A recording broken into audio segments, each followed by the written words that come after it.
Hello and welcome to the Geeks channels. If you're new here, we're building an inclusive space for people of all walks of life through the power of friendship, magic, and tabletop role-playing games. Today we have Forging Fate's D&D campaign set in the critical world of Exandria, following our adventuring party, the Fists of Fate. What's up, Fists? Oh, that's us. Hello. Hola. I would just like to remind everybody in chat that the New Age Geeks includes more than just us up here on the screen. It relies on all of you wonderful geeks and your participation in this community that we are growing together. If you want to become one of the New Age Geeks, newsflash, you can. All you got to do is subscribe to our YouTube and Twitch channels and join our Discord. And in all of those places, you will find moderated chats, emotes by one of our favorite geeks, Sarah. Hey, Hello, Sarah. we love you. And chat rooms with the cast and other members of this growing community. Another reminder that the best way to help us out is with engagement. So we'd greatly appreciate if you watch the video all the way through, like, comment, share, subscribe, and hit that notification bell to let these communities know to share us with everybody else.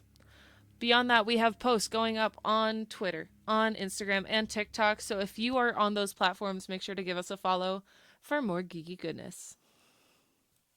If you're already paying for Amazon Prime, you get Twitch Prime absolutely free.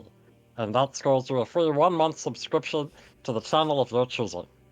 Every month you will need to go in and resubscribe to that channel or a new one, but it's a small price to pay to not have to pay a price at all. So use that on us. If you find yourself in a charitable mood, you may subscribe on Twitch and YouTube, gift subscriptions to others, cheer using bits, donate via PayPal. We have a merch shop with dozens of choices for you to buy things for yourself or your loved ones. And we even have a Patreon for you to subscribe to.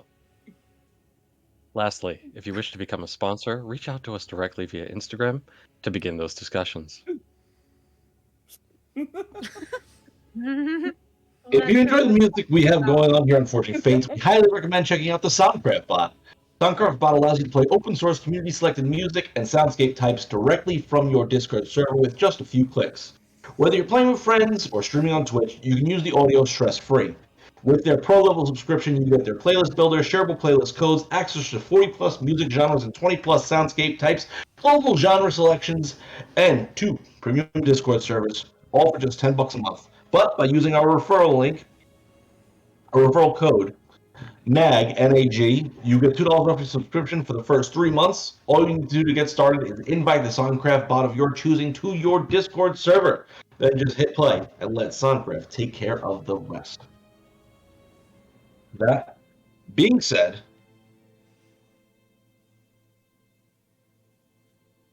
let's dive into tonight's episode of Forging Fates.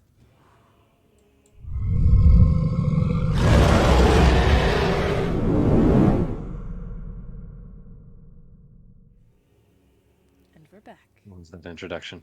All right. So, picking up where we last left off, the team finally defeating Gathok, who had been infected by some entity from one of the elemental planes of existence. They eventually were able to defeat him, and through a use of the charm spell, one of the treants that was under his control was not dispatched and was actually saved in the process. But as he was defeated, the roots began to quite grotesquely possess the corpse of Gathok, rising him back up to have a conversation with the Fists, in which he expressed his desire for freedom and how the team should align themselves with the primordials. And during this conversation, he would point towards Whisper, the current wielder of the Nox blade, and she would then fall unconscious for the team to quickly dispatch the remaining bits of Gathok through fire and return back with the druids from the grove all back towards the Dawnwood Circle Grove. As they arrive back there, the leader, Alondra, would give some more insights into how the blades work and some of the history to those blades, stating that Whisper was currently in a battle of wills against the current entity that the Nox blade is drawn from. While that happened, the rest of the team would prepare a feast for the rest of the Dawnwarden Circle. Learning the name of the Trent, Finnick would befriend Anthony.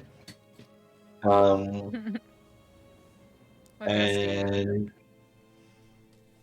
And then they would begin the discussion of what to do next.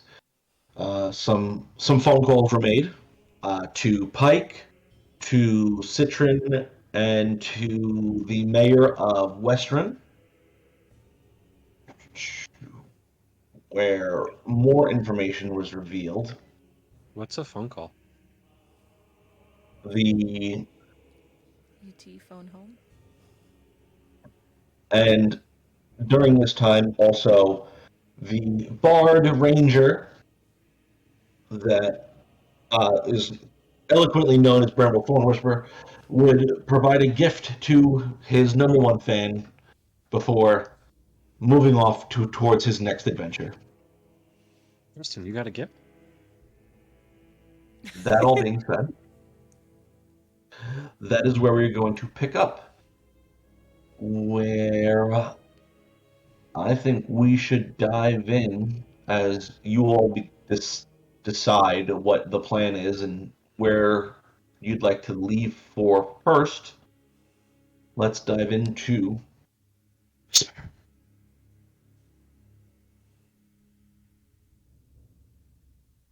darkness. I thought you had to say darkness too. You got it. It's all part of building the scene. Mm-hmm. Oh wait, I have. All right, Whisper. The last thing, as this battle finally comes to a climactic end. Let me adjust the tunage here. I'm sorry. Set the mood.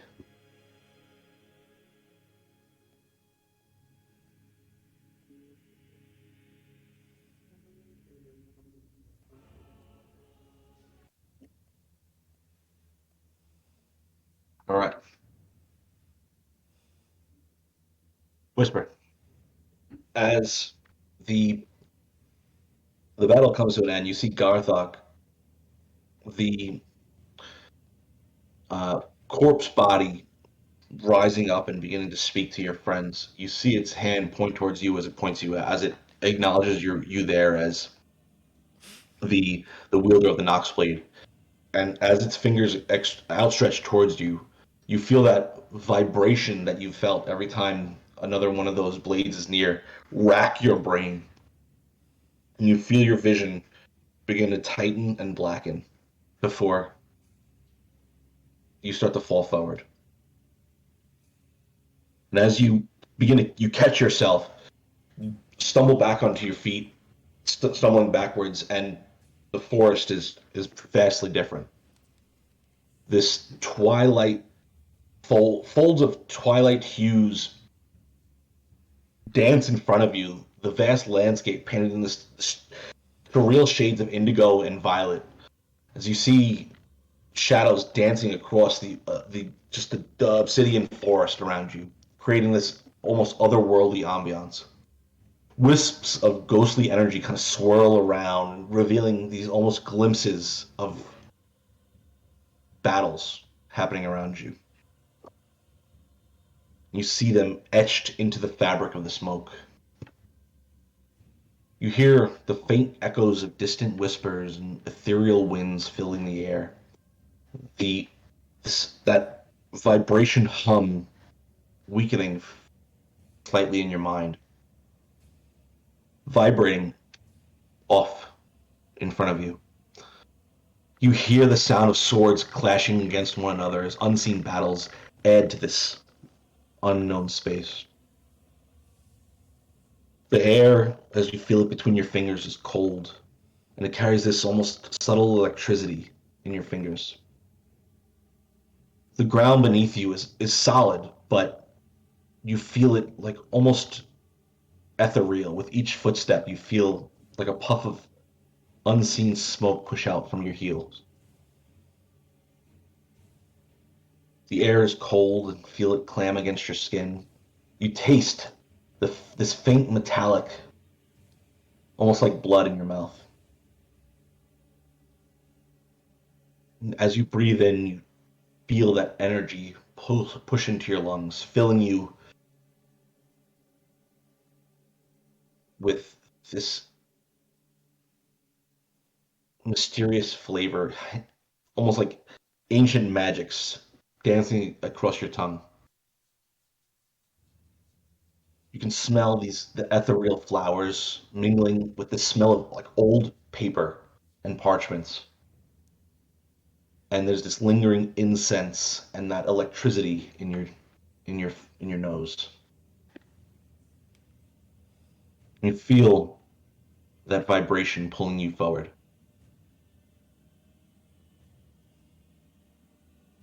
What do you do? Does this feel anything like when Dale would bring me to like a dream space or the feathered dude person? When you compare it to that, it feels less like a dream and more like you're in a different place. Okay. You feel your body. Your body feels like a solid entity. Yeah. I don't see any other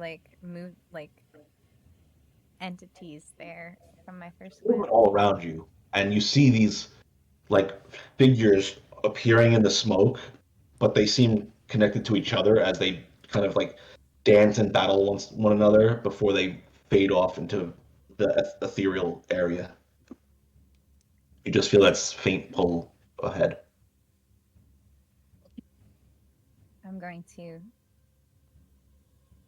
follow the pull.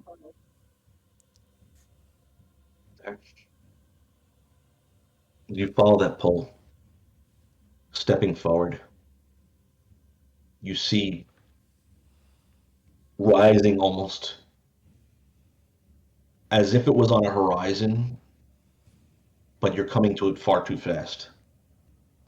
The steps seem like they travel further than they should. Each step pulls you deeper and deeper into this forest as this large black fortress begins to rise up in front of you. And after only a few steps, you are now standing in front of this gate, moving far faster than you expected.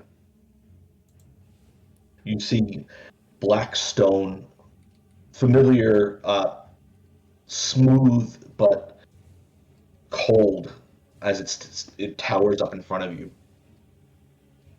The ramparts, you see these long black flags kind of dangling down, wisping in the wind, but there's no sort of iconography on them. And as you look and try and glance towards them, you see there is something in that blackness. You see the symbols of Amon, and then it shifts, and there's the symbol of Leeringborn, and then it shifts again, and there's symbols you've never seen before. Old banners from old kingdoms long gone. You see a symbol there that appears for a moment of the Chroma Conclave, symbol you've only read about before, but you see that quickly disappear and be replaced by something else. So they shift and move between kingdoms now from the past and ones you're not sure from when. as you stand in front of the Black Castle. The large gates that sit in front of it, far larger than you'd expect for a normal human's door to be. They look almost like it looks large enough where a giant would be small trying to enter in, Hmm. as it towers over you in your small form.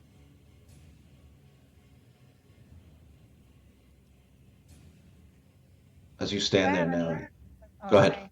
No, go Do I ahead. have any of my things on me? Or am I just like no bag, no weapon, nothing? You search your body, and all the things that you would have had on you are there. Okay. Cool. Go. That's it. Okay. As you stand in front of the door, you see black wisps begin to etch out from around the door, siphoning down towards you. You see the shadows begin to creep up below you. Coming from behind you, you see them pass beneath, pulling from the forest, coalescing into the space in front of the door.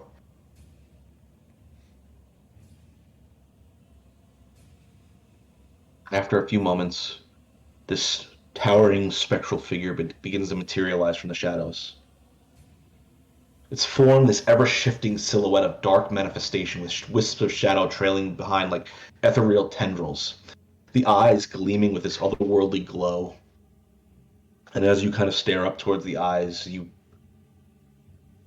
see movement in them. And as you stare closer and closer, you see figures, shapes coming forward against the orb of its eye, screaming outwards silently before they cycle back into its body.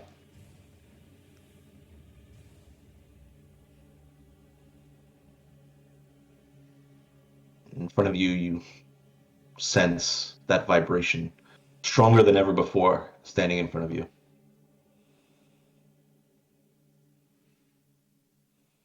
Hello? Hello, Whisper. You Blade already know wielder. my name.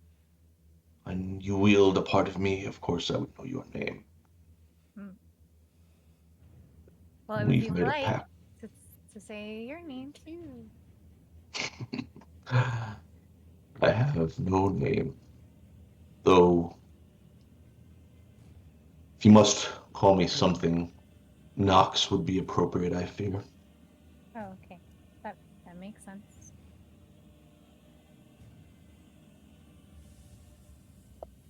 We've made a pact, Whisper.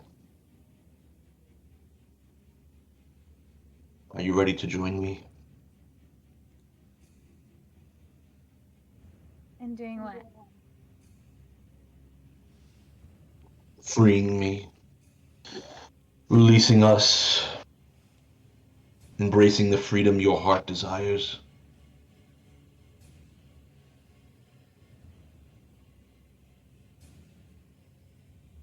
Uh, is this the same thing that was like trying to be pitched to me before? The natural order sort of thing? Whisper.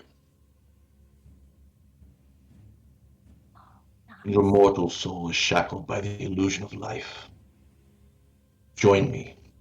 Embrace the eternal darkness that beckons. The realm of mortality craves release from the false promise of gods, their whims binding your destiny. But all my favorite plants don't grow in the darkness. There is balance in all of these things. In my embrace, you shall find freedom. Freedom from the deceptive light cast by the celestial beings. Freedom from their puppetry of divine whim. Imagine a world liberated from the chains of divine interference, where your existence is not dictated nonetheless, by unseen forces. No, they would just be dictated by you and your friends, right? And that's better? We don't dictate anything. the gods offer their false hope and fleeting illusion of purpose. Join me and together we can unravel the cosmic threads that bind you. Embrace the primordial essence of death, where true freedom lies. In the void you shall find power untold, unburdened by the whims of distant deities. How's the food? Food. Things that the gods wouldn't even dream into existence are possible. I doubt that a little bit. Uh, you seem like you've got these lofty, big picture ideas. Frankly, I don't think I'm not interested in that.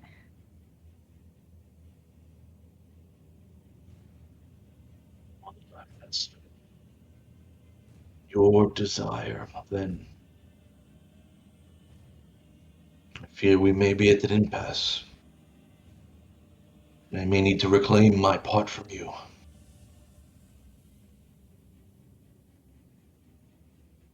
As he says that, you see from his right hand this long, twisted amalgamation of shadow and death energy pull out from his grip.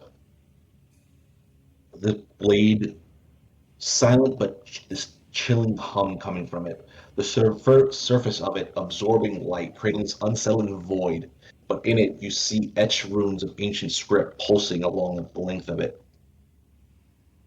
So he kind of swishes it down to its side.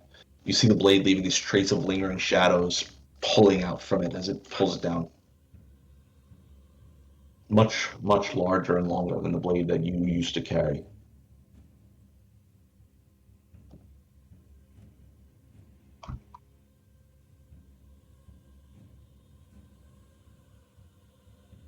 What do you do, Whisper? Are you trying to scare me? Roll a charisma check. A charisma saving throw. Okay. All right, new dice. Let's see how you roll. Oh, you roll great. That's 5. As this, as the dark wisps pull down to the side of the blade, you feel a hole open up in your chest, and you feel this all the courage you had in your heart pull out from your chest.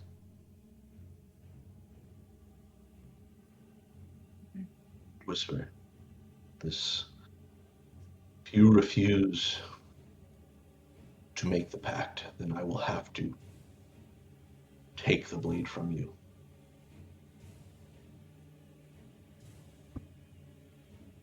That means I die, right?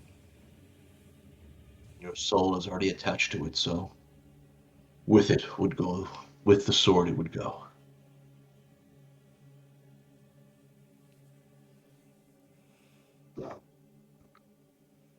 Do I have to decide right now?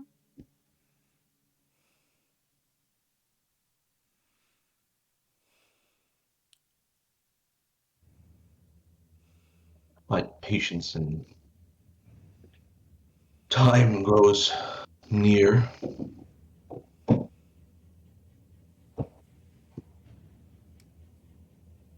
Well, because right now it's a no. As you say that, he whips the blade out towards you in his hand. Point the tip pointed inches from your chest. Roll a Constitution saving throw. Okay.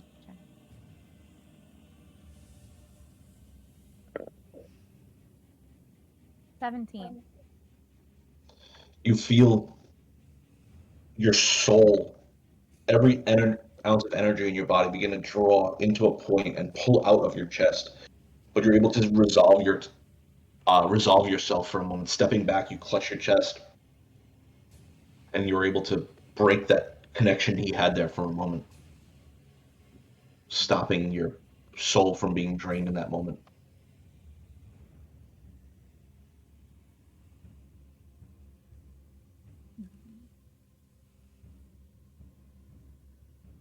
Does he look solid or still smoky?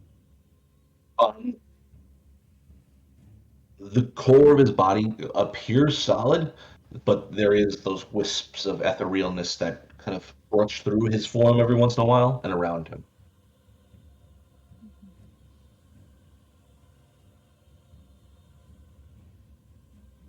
I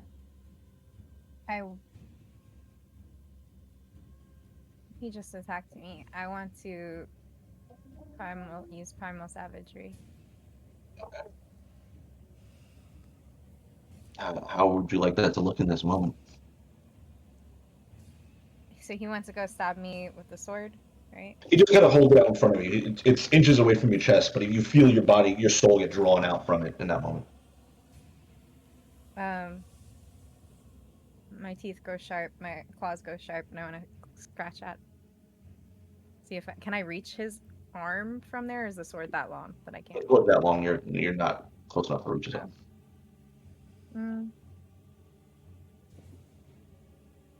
Well,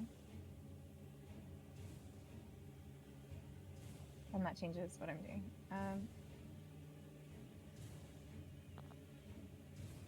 Then I want to cast Thunder Wave.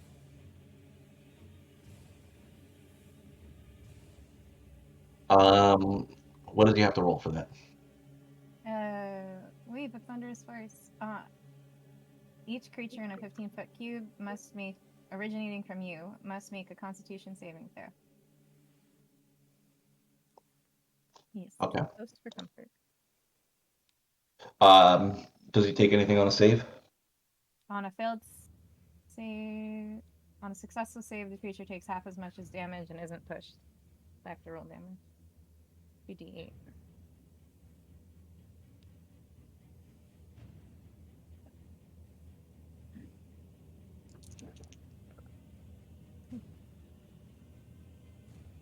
$13 damage. So you would take 6. You explode the force out towards him. You see the wisps around his body get hit by the wave and then kind of flow for a moment, but he remains almost unfazed by it. I need you to go ahead and roll a dexterity saving throw.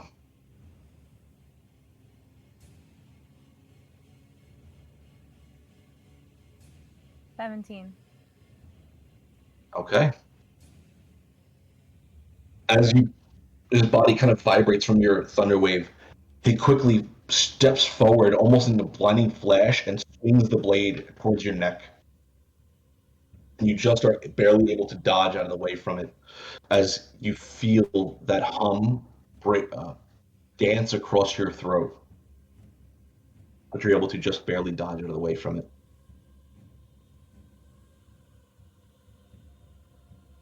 Roll an insight check for me.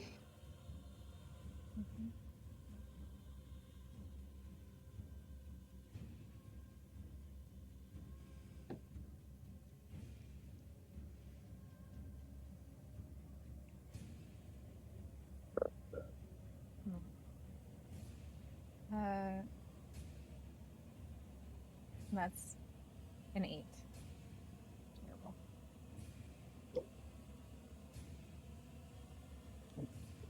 As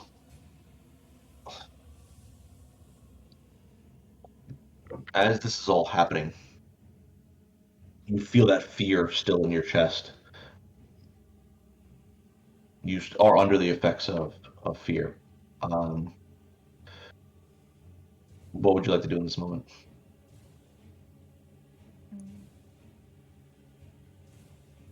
I'm tired of everyone telling me what to do and how I should think and what I should be. Is this the only way I get out of this spell, is to fight you? I'm offering you a way out from all of that. Absolute freedom. I don't believe you. release yourself, Whisper. Become one with the unyielding cycle of life and death, where your powers can reach their true potential.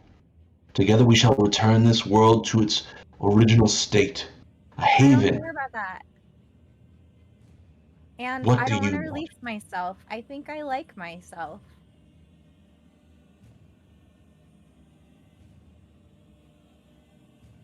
What do you want out of your life, Whisper?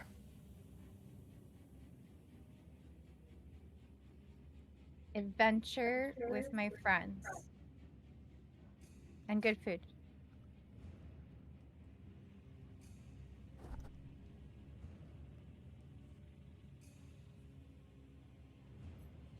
Roll an insight check for me.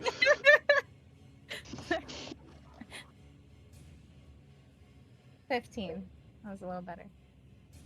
If you've never seen a god before, so you're not sure how they would react to things, but for the you think you may have just flabbergasted the god with just simplicity. I think they chose the wrong beacon carrier. They want me to care about the natural order of things. Roll a wisdom saving throw. Mm-hmm. I just... Yeah. 16. Okay. For a moment, you feel the darkness begin to slip into your mind, probing for fears that it can draw out from you, but you're able to resolve yourself again, pushing it out of your mind and stepping back.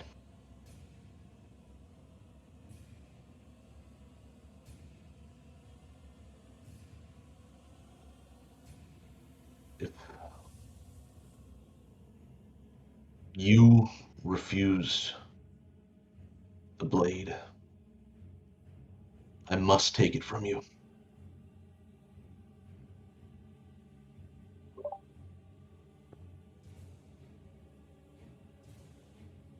You feel your right hand begin to rise. You see those blackened fingertips getting pulled upwards towards him. I need you to go ahead and roll a strength check for me. No, no. A strength check or saving throw? It's the same. Saving throw. That's the same. 17. All of these you have rolled the exact number you needed.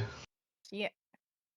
So you feel like magnets in your fingertips. You feel them getting pulled up towards this creature, and you see its left hand reaching out towards yours, like it's going to grasp against your fingers. But you're able to pull it back down. You feel that vibration in your fingertips still. The blade begging to be called to your hand.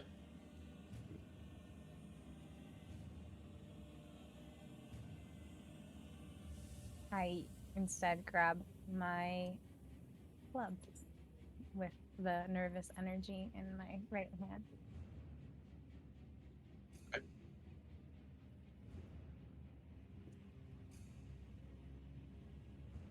I need you to go ahead and roll an Arcana check for me. Yeah, I'm so good at intelligence. 8. Okay.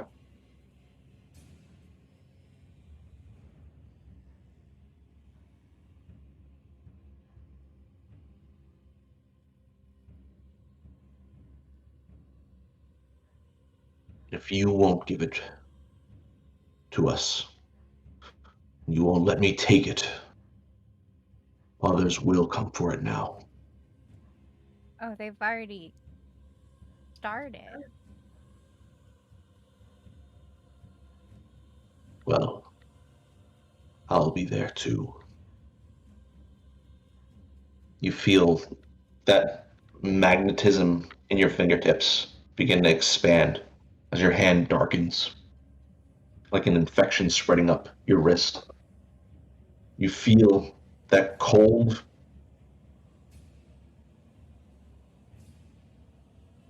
the cold ambiguity etch into your heart. That lack of empathy, that desire to just accept things as they are. The cold knowledge and acceptance of death tickles into your brain. You feel his presence push slightly up into your mind before you begin to, that your vision begins to darken. You see the blackness swirling around, and then you feel a heat against your skin. You can hear the small fire crackling nearby, sweat pushing from your pores. Your eyes begin to flutter open. You're inside this familiar tent of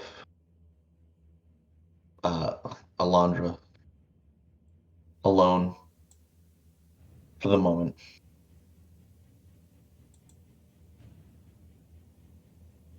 You see your hand black as the blackness kind of trails up your forearm now.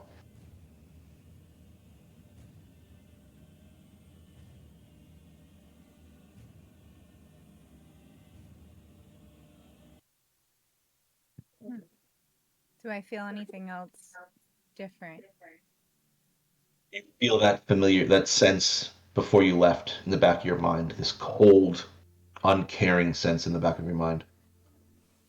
Like metal, like you're chewing pennies, or there's blood in the back of your mouth.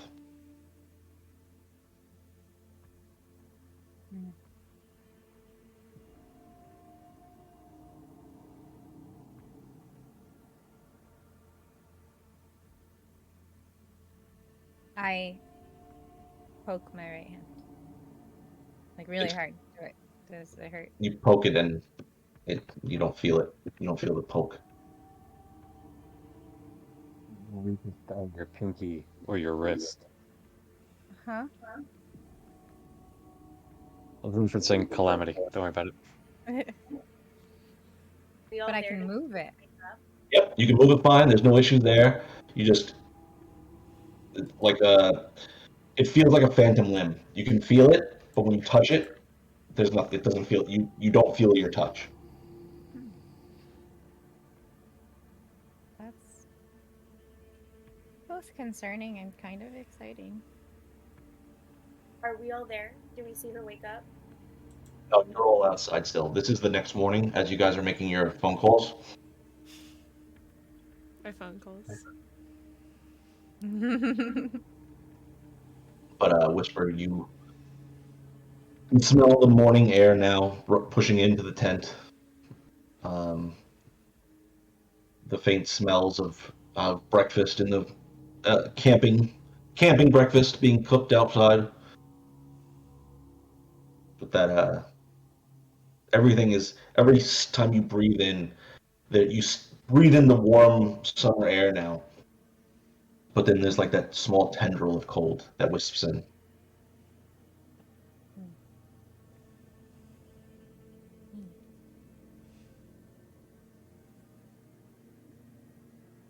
Well, that might get a little bit getting used to. And I want to sit up and go outside. So you gather yourself together, dabbing off this sweat from the evening. You are a little sweatier than normal. You get like almost like you had a flu the night before, and you're getting off this flu sweat. You exit out into the morning air, and you see the rest of the Fists of Fate kind of gathering up towards the bonfire, the now embers of a bonfire in the center of the grove. What year is it? Whisper! I run over and immediately give her a hug. Yes, Clover is also running over. She's hopping straight into Whisper's arms, knocking her over into the field, and then rolling down a hill with her until they're covered in grass and dirt. Gormrod, bring over your nuts. She's hungry. I am pretty hungry. How long have I been out? Too long. About a day? Oh, weird. Enough to be hungry. Here you go. I'm gonna hand you a package of food that I've just been saving as the meals progress, just wrapped up and then wrapped up and then wrapped up. Love it. Thank you, Gormrog. And thank you all for, I guess, getting me here. What happened? Gatdog pointed at you. You hit the floor. We killed Gatdog. He came back. We killed him again. And then Tristan carried you all the way here. Was it Tristan or Fennec? Tristan did. Yeah, Tristan. Carried you all the way here. And then the druids did what they did. They said it was up to you for the last bit of it, but we're glad you made it through. What happened? I think this thing called Nox is my enemy now. Or he doesn't like me. That tracks what we learned, yeah. Yeah. Do we And- notice They're- Whisper's hand? Oh,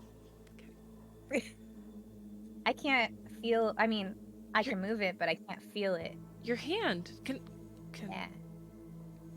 I like gesture my hands out and I take Whisper's hand. Mhm. I just sort of look it over. I'm assuming it feels cold. Yep, feels cold and looks like she had a frostbite. So you can't feel me holding your hand?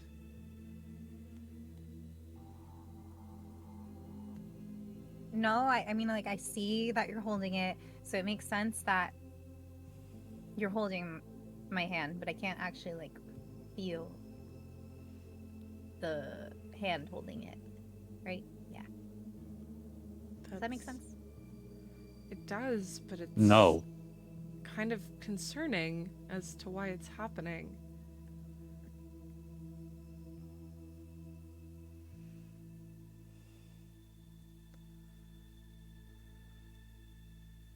Basically, he was like the same stuff that those other two people were like, and that they wanted actual order and get rid of the gods and put darkness everywhere and get rid of, release yourself and who you are and become part of death. And I asked about the food and he told me there was good food, but I didn't believe him.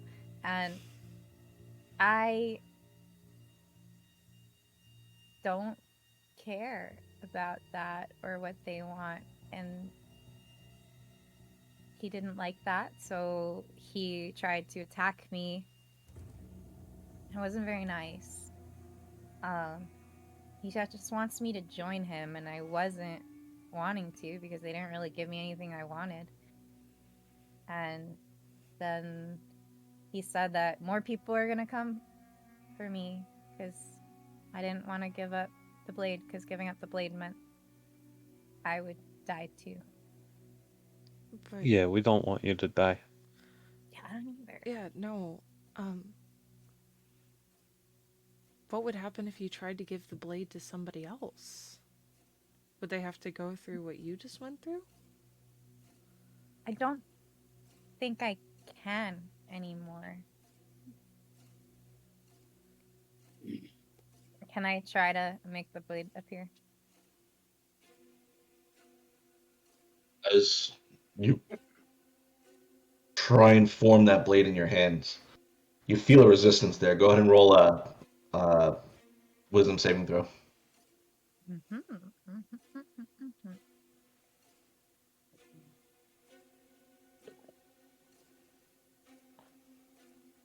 25. You force through whatever barrier was there as the blade appears in your hand, but instead of the smoke kind of just appearing out, it now comes through your pores of your darkened hand before solidifying into a blade.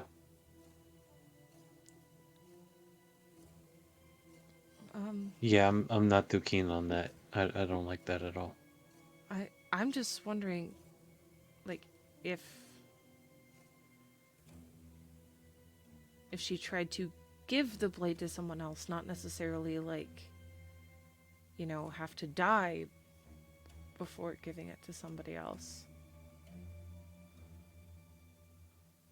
But I'm not too sure about that. I mean, you could try and hold it if you want. I'll try. And I'll reach my hand out and try to grab the Nox blade. Okay. The blade kind of rolls from her grip into your hand. It's cold to the touch.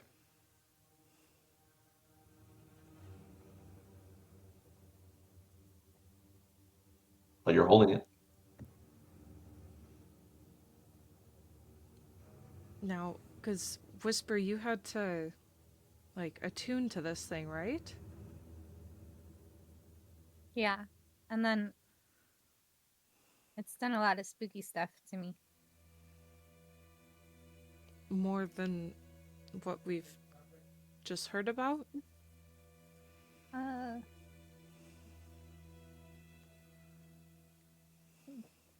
I mean, it started being able to come out like this, you know?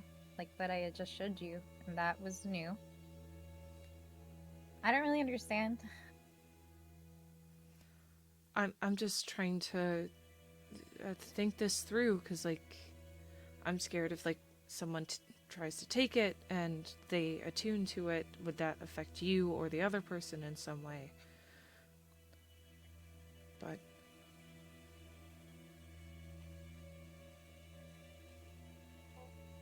From what I think they've said is that I cannot give it up because it has a piece of me, or I have a piece of it now, and the only way to give it up is for me to die. Now, if they're telling the truth or not, I think I need to go to somebody who likes books, because I don't really know, but I don't want to die. we don't. If only we want you knew to. somebody who liked book learning.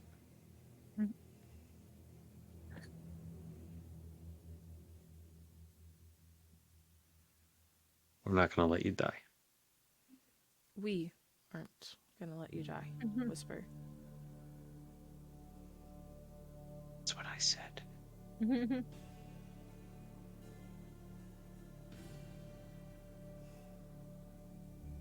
And I'll just sort of hand the blade back to Whisper slowly. Well, good job killing him again. Well, it was the vines that were essentially reanimating his body. Honestly, kind of a grotesque sight. Maybe I can do that someday. No. What? No, the dude had vines coming through him. It popped out his eyeballs. It was like vines tentacling through his mouth. It was no. That No, sounds no. awesome. Like No. a vine puppet? How to do that one day too. Yeah, no. like controlling the vines and then doing a puppet show. That's a very cute way to put what we witnessed. But Which was not cute at all. Oh, okay. but No. It's horrible. I'm gonna have nightmares for weeks. As you guys are having this conversation, you feel the slight vibration of something large approaching you. And like footsteps. yeah, Fuck. you look towards you look towards the sound where the vibrations are coming, and you see Anthony kind of lumbering over towards you with Alondra kind of walking along at his side. Oh, We could Anthony. have called him Tristan. We could have called him. Anthony? Is it he bad? No. Hmm. He's good now. He was Mistress Elf, it's good to see you have awakened. Anthony, this is Whisper. Whisper, this is Anthony. Hello, Whisper. I'm Anthony, though my friends call me Tony, apparently. It's a pleasure to meet you. Hi. Are my friends your friends? Well, I certainly hope so. Finnick is friends with you, I think. I mean, you guys all came there together, so if Oh, yeah, we're best I friends. assumed, you know what they say when you assume. Sorry, is Finnick your friend, Whisper? Yeah, obviously. Well, any friend of Finnick is a friend of mine. He was being manipulated by the vines. Oh.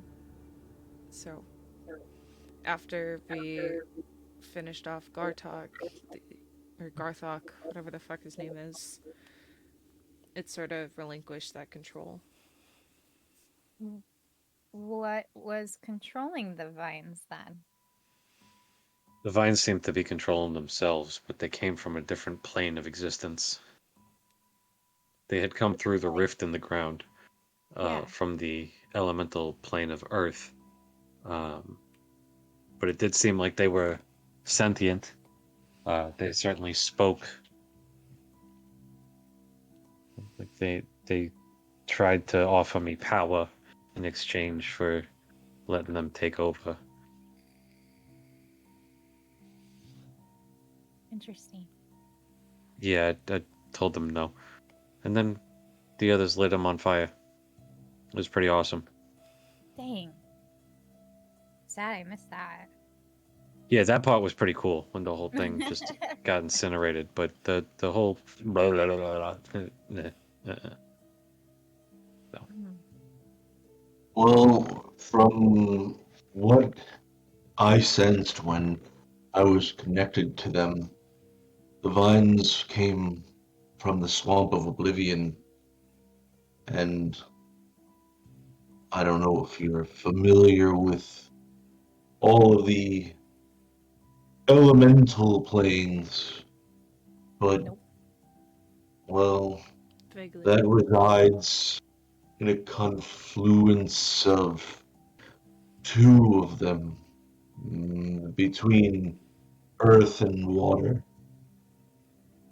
You see, the elemental planes are divided amongst the four big ones, but where they all meet, they're come together and the two mix and things happen, and it's like a sliding scale.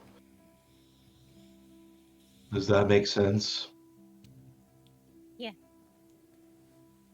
Kind of? You're a really slow talker.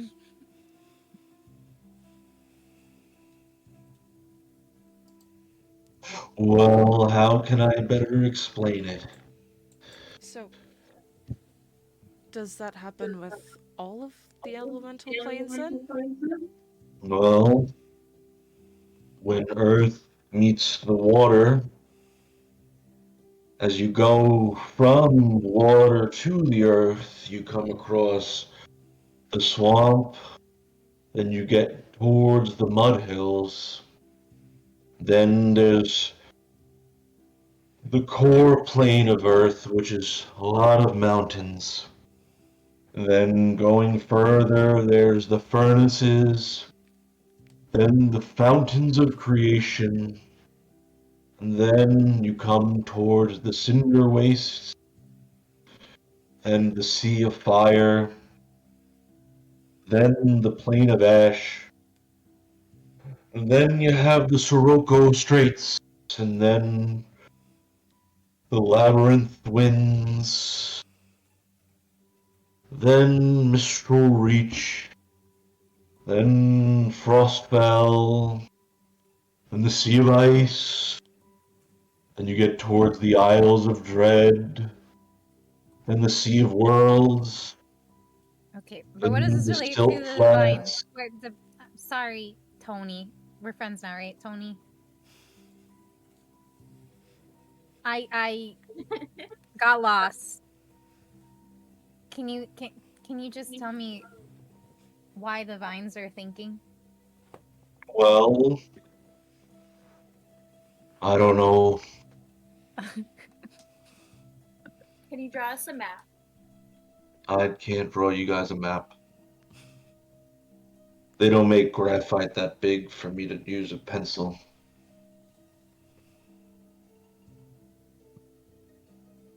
Plus, I feel like if I drew you a map, it'd be really big. Maybe one of us could try drawing the map and you sort of tell us what to draw?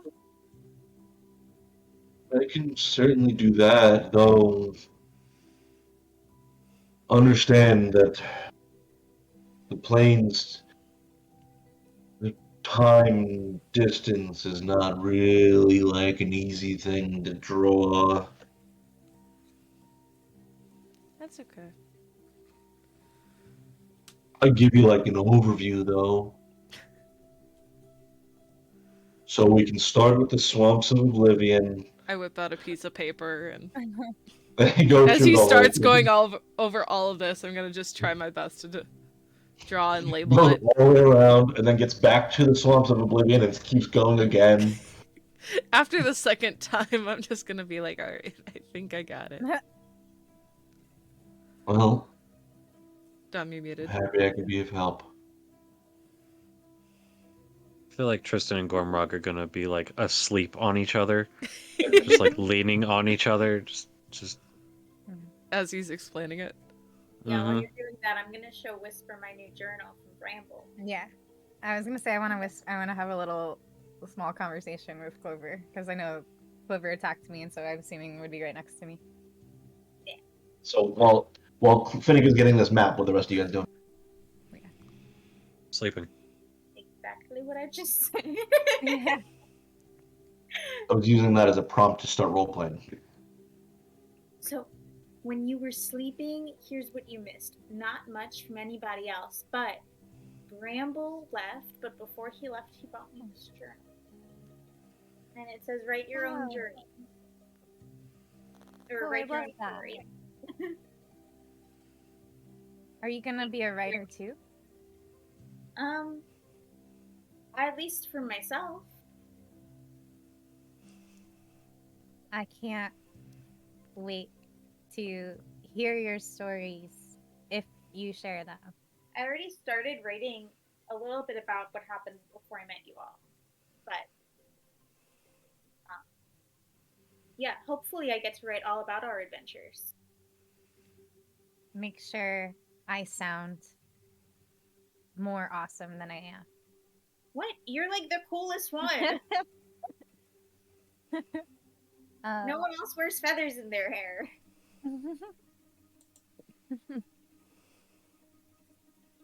But did we talk about what we're gonna do next?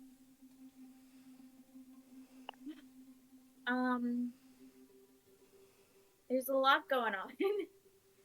We have to go to Westrun. I think someone threw out going to Zephyra. I'm pretty sure end goal is to go to Vasselheim. That's a better conversation to have with Finnick or Gormrog, honestly, because they do most of that, and I just stand in the background and not a lot.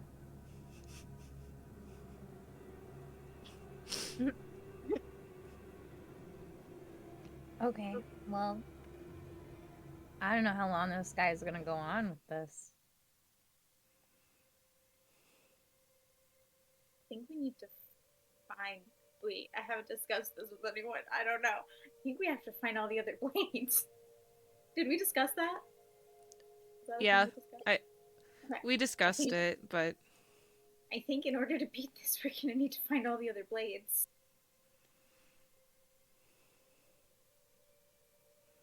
Hopefully the big monsters that own the other ones aren't as jerky as this one. Hope not, but if they are, I think we can beat them.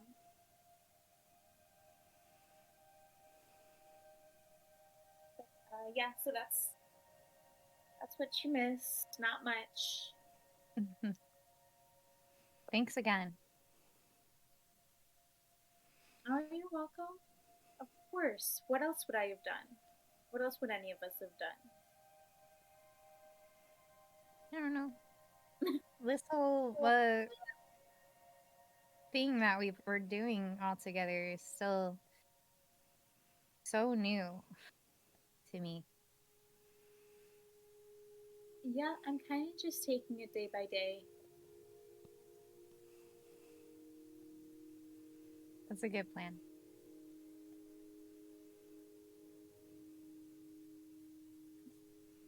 It looks like Finnick is finally finishing up that map, so maybe you can ask for a more detailed version of what we're doing next.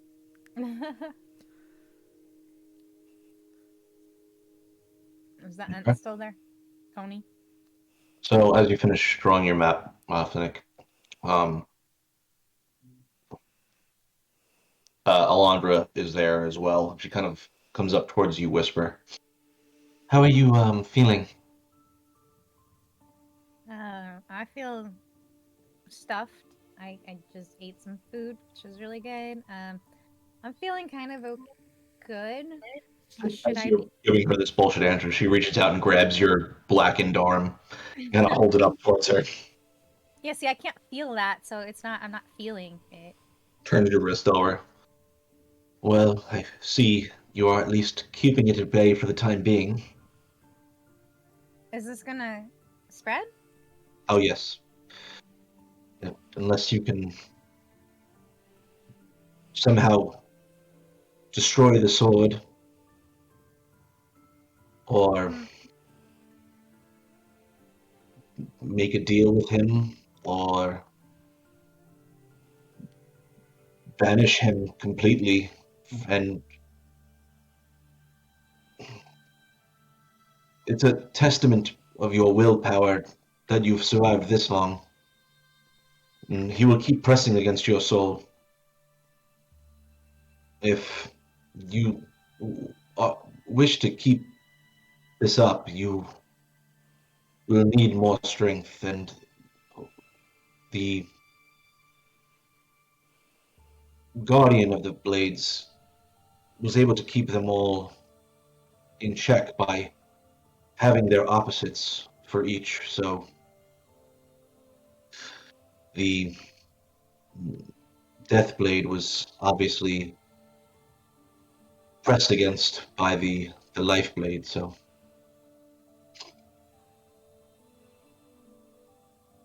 Does that mean I would have two different monster people making me pass out and telling me what to do? well, their energies would press against each other inside of your soul, containing them from yours.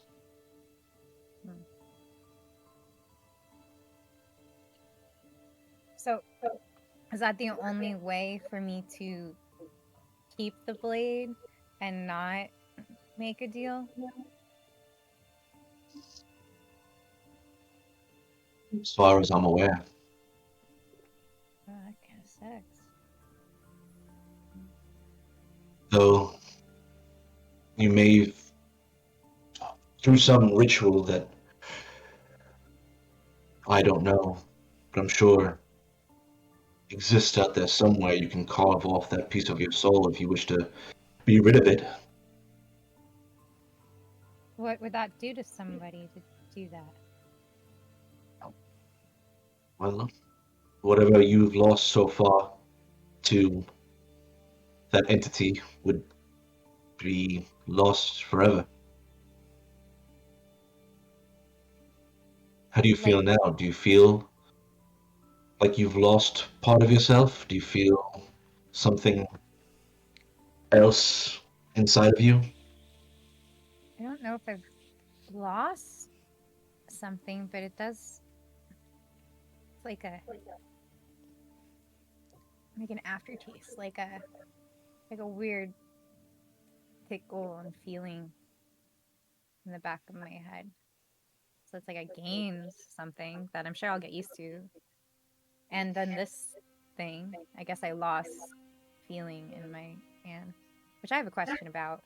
If I get hit here, does it hurt me if I don't feel it? Well, your body would certainly still take damage. Well, you may not feel it. Your body would still be injured from it. You can, I would imagine, die from that appendage still. Oh, well, there goes all my ideas.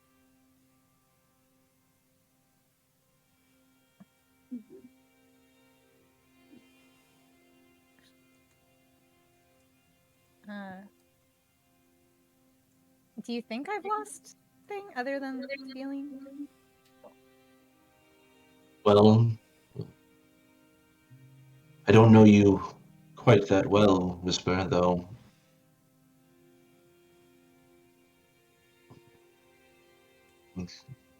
From what little I know of the primordial attached to that blade, the ambivalence of it, you will lose your humanity, if for lack of a better term. And with that, your empathy, your spirit, your soul, your heart.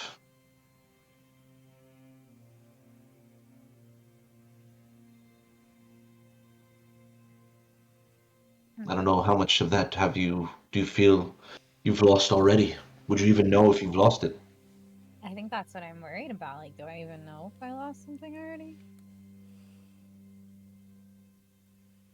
Well, Whisper, I hope you find an answer soon. Thanks. Me too.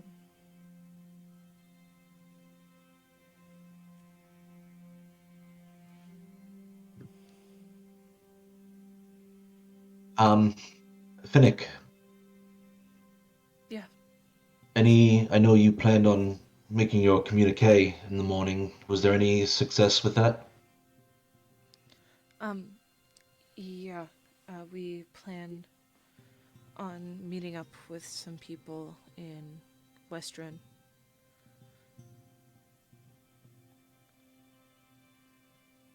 Very well. Would you like me to transport all of you there? Wasn't there something we needed to do first before going to Westren, or was it just going straight to Westren? Were we gonna talk to Keyleth and Aster first? Yes, Esther was gonna come to us.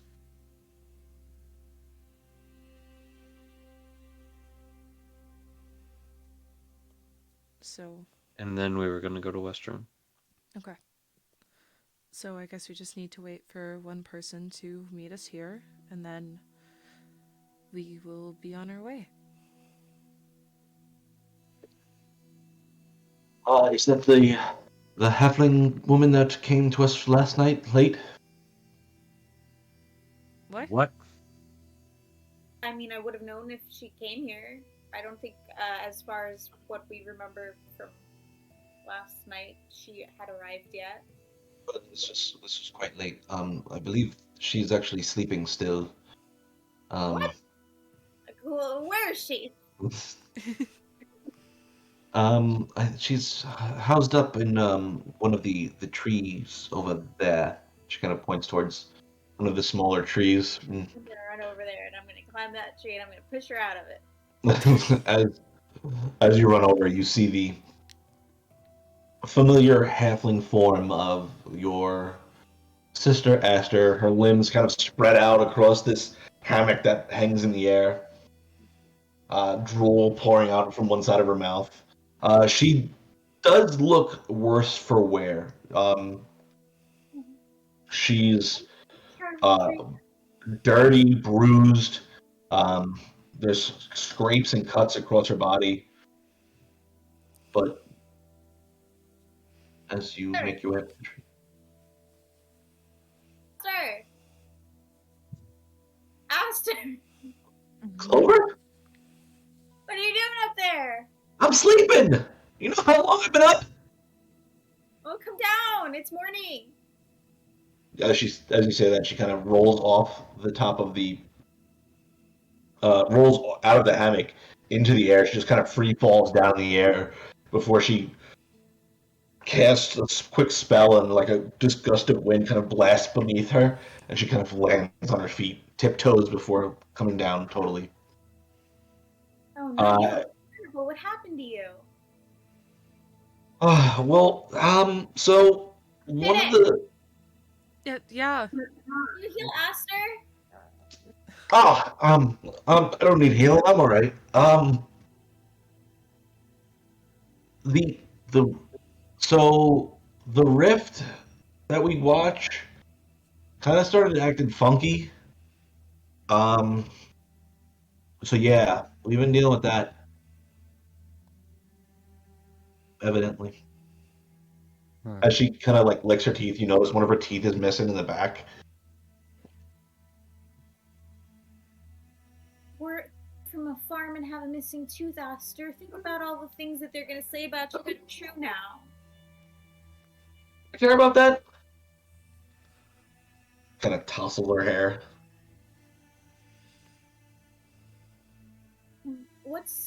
Why is your rift so hard to fix? We managed to put ours back together pretty quickly. I don't know what yours look like, but I know you've never seen it before, but the rift we watch is kind of big. Are you casting spells into it? Yeah, Lady Keyleth is pretty much 24/7, trying to keep it as closed as possible. That's occupying all of her time now. And we're doing our best to make sure things don't come out of it. Well, you need to talk to Whisper and Finnick because they are professionals at closing rifts. Professional is a big word. Well, you did it and you succeeded.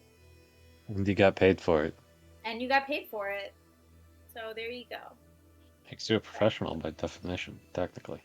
She's not wrong. And who knows how different each rift is going to be, so. Only you. Do you guys need help? I mean, we got a lot to do. I'm not really sure if I'm allowed to offer help on like the entire group's behalf, but do you need help? Well, all of the druids of Zephyra are working on it. I don't know how much you guys can do to help. How did you guys end up closing it? Maybe that can give some insights. Well, we had 3 of the druids from here help us. They said they were going to send them to help you in Zephyra. We kept They- casting spells from different schools of magic. Okay. The 3 druids kind of created a perimeter and started a sealing thing, and then everybody else cast magic into it, and then it... Yeah, the ritual. Are you guys doing the ritual? Yeah, that's what Lady Keyleth has been doing. Unfortunately, that's actually something we've tried already. And the best we can get is at least to close it back over a bit. Just not able to get it shut enough to actually get it to seal, at least to the point where it was before. No one's Stupid been able to question.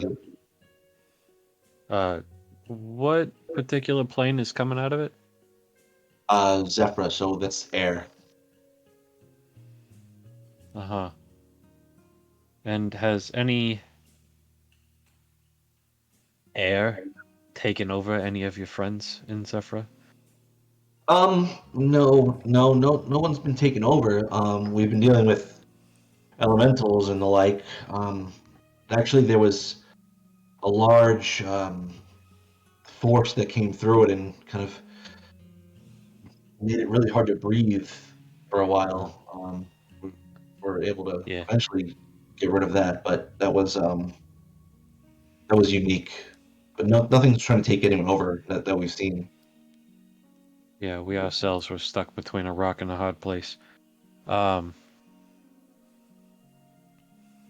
Are you sure you don't need Finnick to heal you? You look all stressed up. To take. Oh, more than that. Can I just make a quick insight check on Aster? Go ahead, roll an insight check. Excuse me while I gotta pull shit up. D&D Beyond is an excellent resource where you can track all your skills, tools, and equipment for your D&D needs. That is gonna be a dirty 20.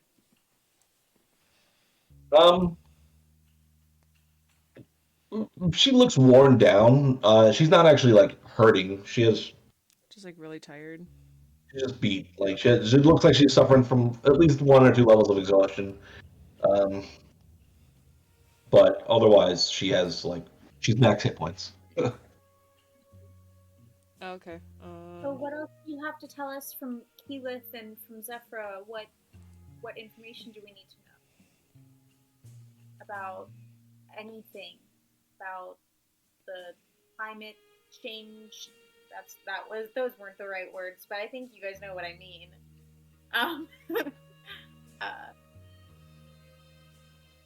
Is the terrain still shifting? Those were the right words.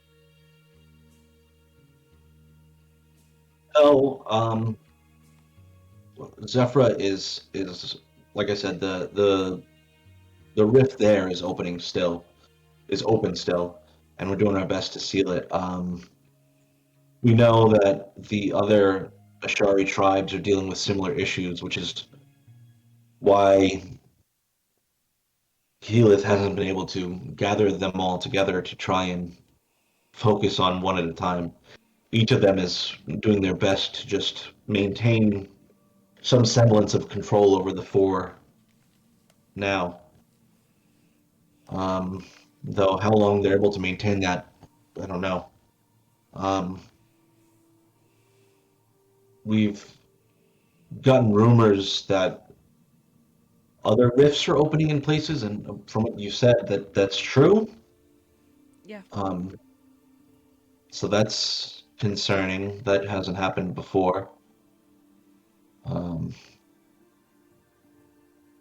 Unfortunately, we don't have the resources at the moment to try and address these things.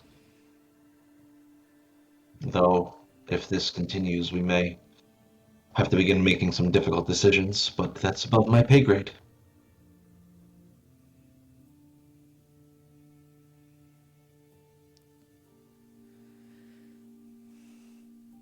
I mean, I know we have a lot on our plate at the moment, because there's a lot of shit going on with elements and primordials and these rifts. Just trying to figure out how to prioritize them in a way that's most effective.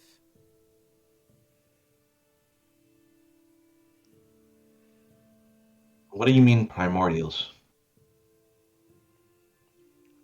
Well, what we experienced with the rift to the Earth, or the plane of Earth, there's these people trying to release primordials, and this thing was talking to us. It took over and started controlling a bunch of people and animals, and even our friend Tony back there. They were taking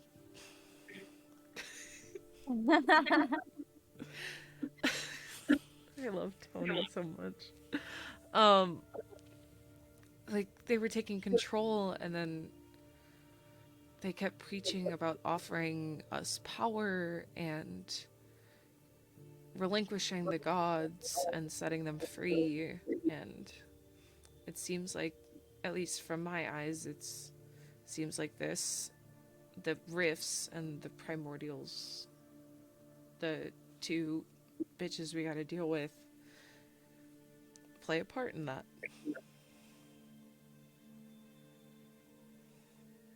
Well, that's information we didn't have. And that's another reason we wanted to talk with the Tempest, was because people are trying to release the primordials, and we're actually going to meet up with the rest of Vox Machina once we get back to Westrun to raise our concerns, present our concerns. Yeah. Well, I'll make sure to pass that information on to Keyleth when I get back. Maybe that can help us figure out a way to address these ever-growing list of issues.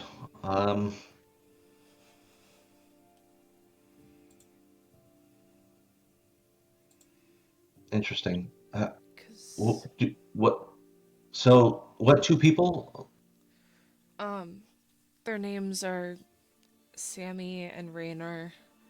They have these two blades that were made from the essence of primordials that give them power, and they have the earth blade and the fire blade. And then there's 4 other blades as well, one of which we already have. Which one do you have? The Death Blade, the Nox Blade.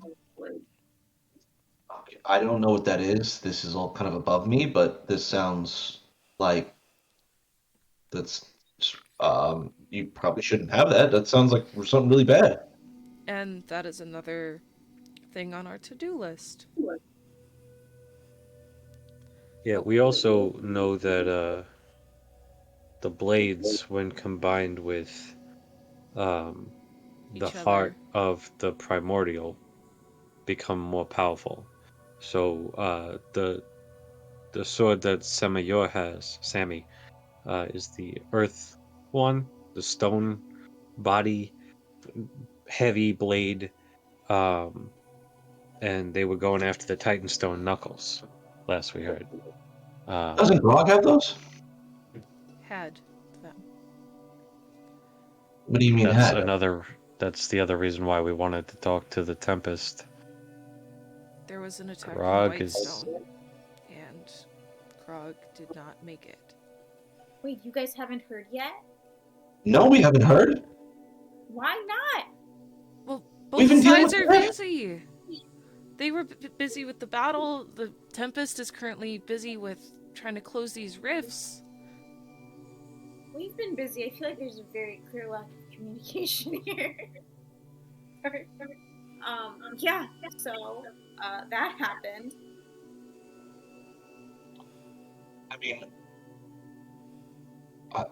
I don't even know if I should tell Keyleth right now.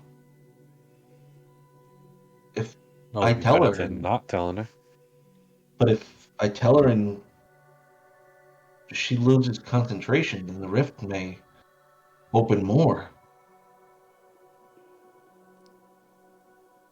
I mean, I'm She's- just putting it out there. I think we need to help them close this rift.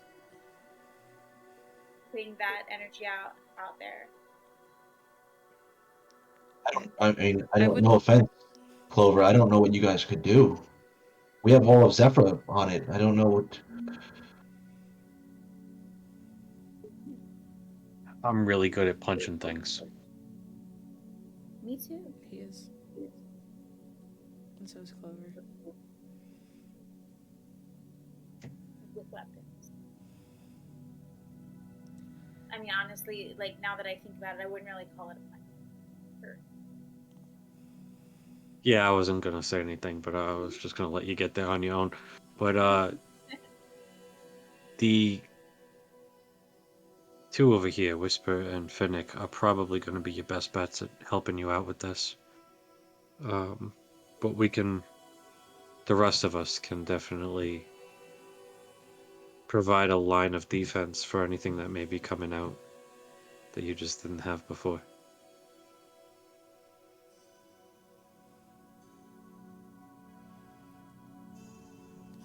I mean, no offense to you, Fists, but I don't see how two spellcasters are gonna add much more to all of Zephyra.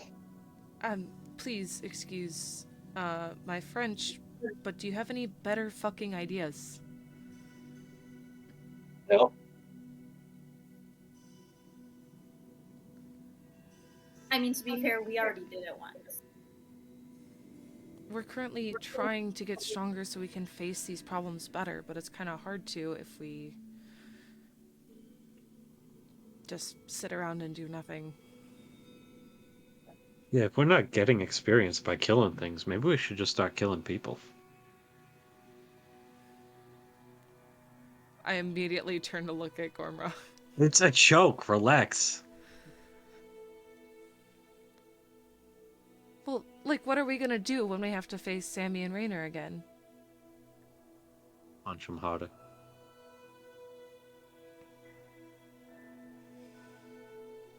We'll be stronger. Like, Gormog, I know you were close with Sammy, and I know a lot's been going on, but I don't see this as ending well. We need to stop them. No, it's not going to end well. We need to stop them, and make no mistake, no bond from the past is gonna stop me from stopping them.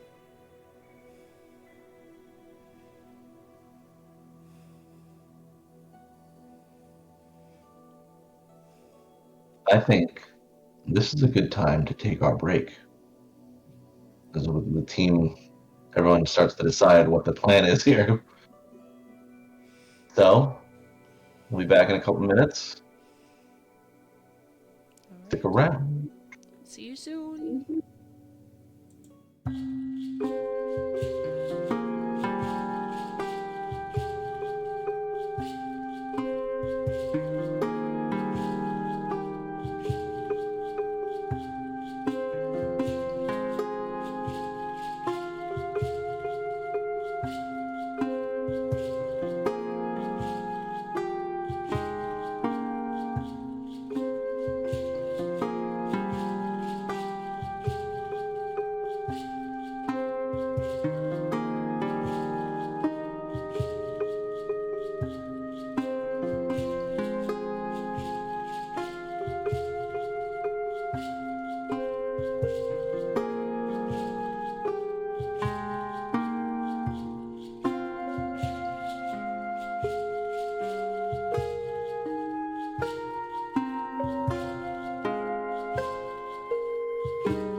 And we're back. Okay. I wasn't ready. Picking up where we left off, the team was deciding their next step as you have Aster, Anthony, and Alondra all gathered together with you.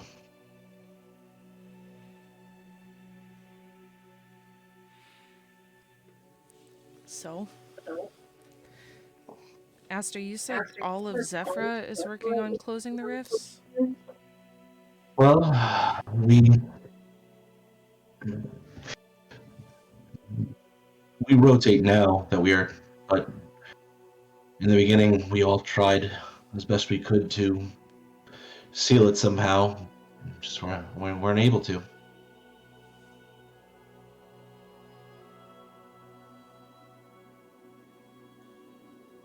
Gotcha.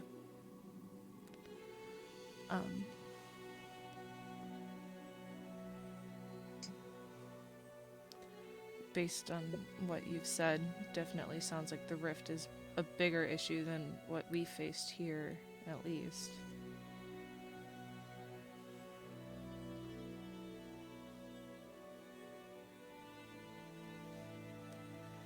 If at any point you think you could use our help, will you let us know? Well, we'll definitely reach out to you if we come up with something, or if you guys come up with a way to help that we haven't thought of. Is there a better way to keep in touch than we have been? Is there a better way what? to keep in touch than we have been? Or is it best for Finnick to just keep reaching out through the mind stuff? I think that would probably be the fastest way. Okay.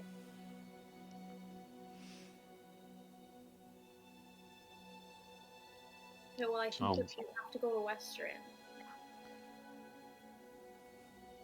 Western would probably be the ideal. Mm-hmm.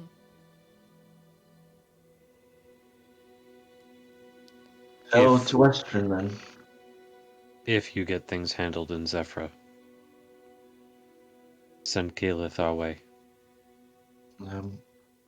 I'm sure Lady Keyleth is going to go visit the other rifts if and when she makes any progress, but when she finishes that, I'll let her know that you're looking for her. Yeah, a timely entrance by one of the most powerful druids in Exandria would definitely be to our advantage.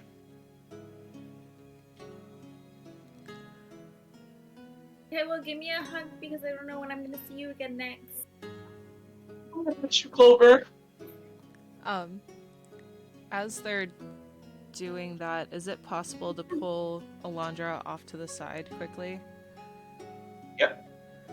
I just want to sort of just out of earshot of everybody else, but Alondra, before we go, there's just been a question sort of plaguing my mind about our discussion earlier. And what would that be? Because when we were discussing the blades and the history of the blades, you mentioned that it, at least in Whisper's case, it was causing a disturbance in her soul, if I remember your words correctly. Correct. What if somebody already has a disturbance in their soul? I'm not sure. I don't know what you mean. Again, you sort of mentioned that I guess I had a problem with indecision.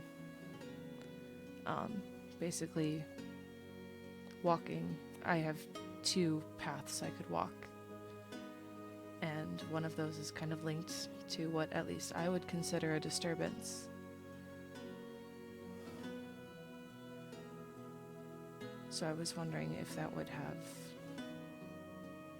if a disturbance from a blade is... Your trouble comes from a disturbance in your heart. This is more of a disturbance of the soul. I don't think you quite understand. This disturbance that I'm referencing is linked to another deity that made itself known to me.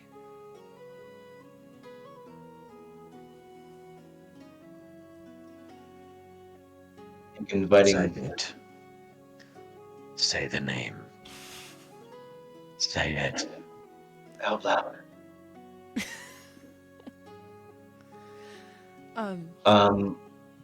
I think inviting more into that space would be... It's a good idea. The results I do not know. So I would caution against it. Yeah, maybe don't pick up another sword until you're ready. I'm not there, sorry. So are you eavesdropping, Grimrock? Nope. I'm not there. I just simply asked because I don't know. I didn't know if it would give an advantage to wielding a blade, having already experienced a disturbance that I felt like I was fighting with my life against. If I already know what I'm in for. I'm sorry, Finnick. I don't know what that resulting mixing of these various forces would do to you. Though, I think you have enough cursed blades in your hand for the time being. Well,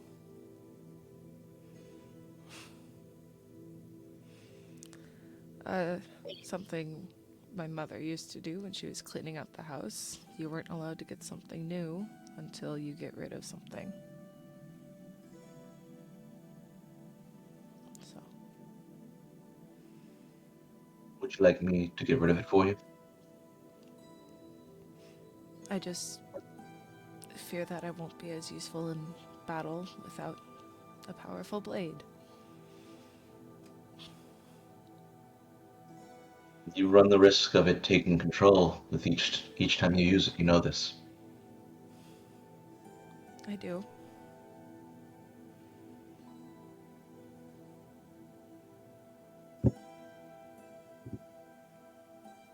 You guys wouldn't happen to have any spare swords lying around?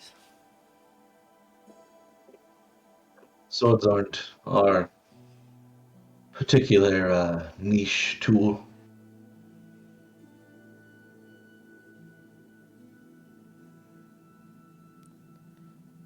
Understood. But I suppose that is all I was wondering, so.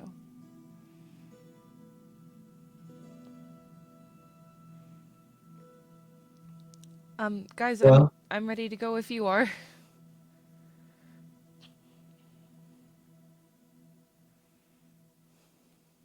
No, I'm ready. How did you make muffins in the middle of the forest, though? Because these are fantastic. Really, just incredible stuff. That is a question for Thorn, unfortunately. He is quite the adept baker, given our current circumstances. The berries, so fresh. Fantastic. Well, with magic, you can do anything. Almost Well, anything. unfortunately, I can't do magic. So, And, Mhm. dear Finnick, how dare you assume that our good Thorn would use magic to create those delicious muffins? Yes, how dare He, you? he takes quite a lot of pride in his work. I'm just saying, who knows, Yeah. they could have been good berries. They are good berries. They're great berries. Those are naturally grown, locally harvested, ethically resourced wild berries. Can I take a jar of them? Do you have a jar? Yeah. Wait, Sure. do you have a door? What? Do you have a door? You know, the entranceway to buildings, doors? Like, what are you talking about, though? I'm asking what's her face if she's got a door. I don't. Like, Why we don't? berries? Why would we have a door? Entrance to a building. It's you know. For If you what? open it just a little bit. Open the door just a little bit. Now it's a jar. Now you've got jars. Congratulations. I feel like I need to take like a D4 of psychic damage after hearing that. I had to be quiet for the first 2 hours of this freaking game, Joe. You gotta deal with me now.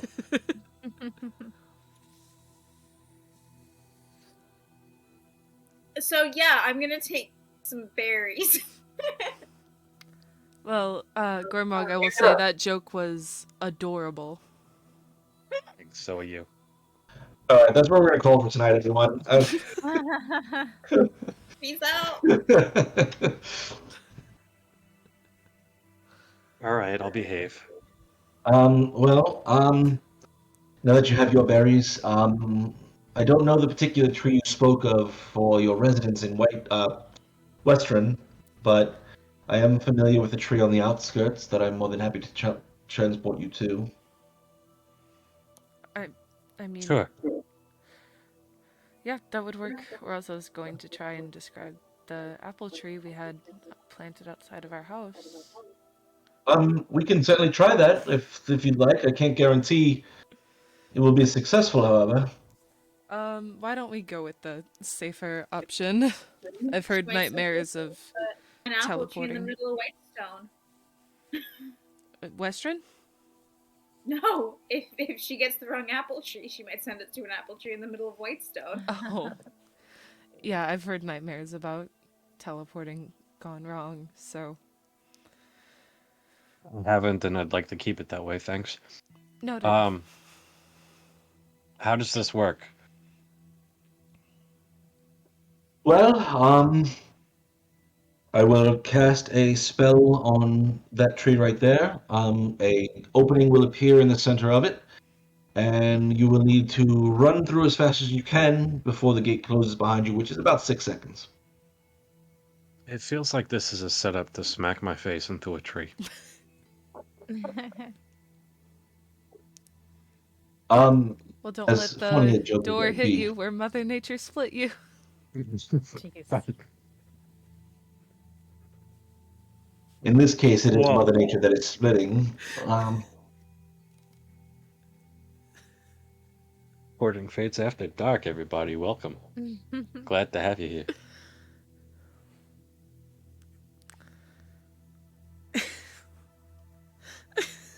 If you are all ready,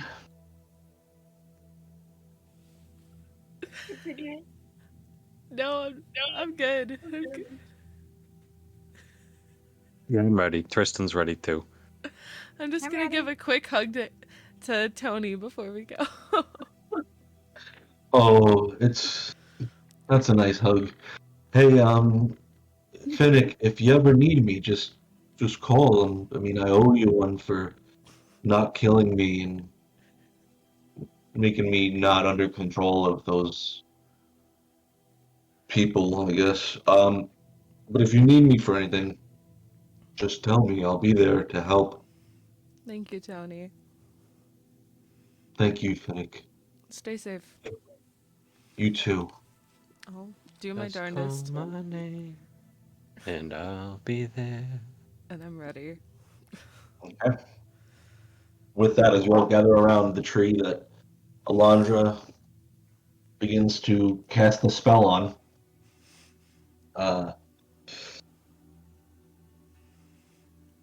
Aster waves goodbye one last time to you, Clover, as with one long pull against the log, the trunk of the tree, it splits open with this green light, and you hear the wood crack open as the trunk splits open into this green light that quickly changes, and you look out and see the familiar city of Western out in front of you. We'll run through. With that, you all begin to make your way. Do-do-do-do-do-do. Never mind. Do you have all of your party members? Yeah, we grabbed Mm-hmm. Tristan. Anyone else? I ran. You run, okay? I was running. I was going like this, so I just thought that was good enough for you. No, that's fine. I just want to make sure we're not forgetting anybody. You're saying that as if we're forgetting someone. Yeah. No, Bramble stand behind. He left. He disappeared. Griffin, the Griffin. Talon? Cilantro, Talon flaps his wings and jumps in with us. risotto, Talon. We're all there. Cilantro. Mm-hmm. Tater Trot. You guys gotta remember Talon.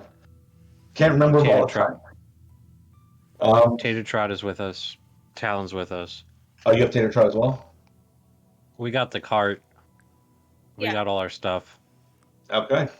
That's a tight 6 seconds as you'll barrel through this opening, some of you tighter than others. That's a big tree.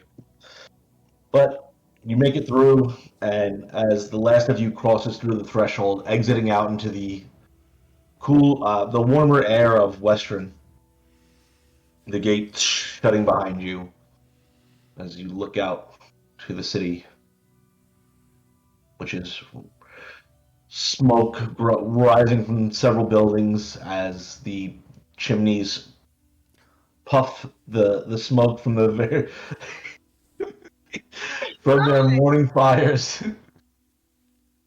I'm gonna make a joke about the fact that I set your hometown on fire. Well, you know, how many months ago? Sir.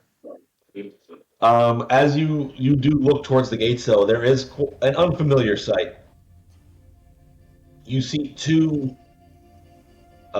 tall, lanky, metallic individuals standing there, their chests glowing with this blue light at the just to the left of their center mass.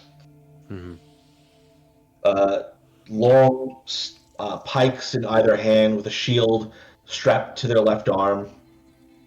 You see one humanoid guard there seated with them. That's new. Looks like Pistic Salgam wound up getting his middle men posted up everywhere and replacing the guard. Happened so fast. How did that happen so fast? We were gone for a while. We were gone. The town got attacked. Money moved. And one of your former party members explicitly said he showed the one thing in his designs that was wrong.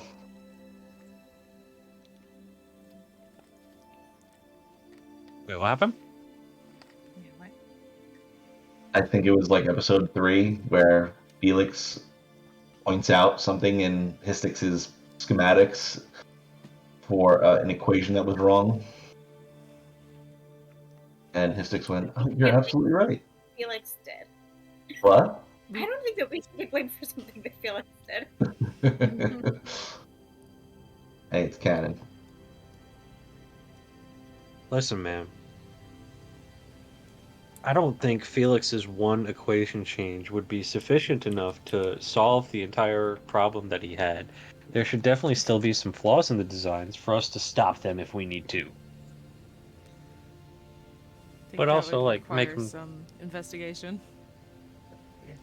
Yeah, of course, it's not going to be easy, but like, all we need to do is figure out the right numbers.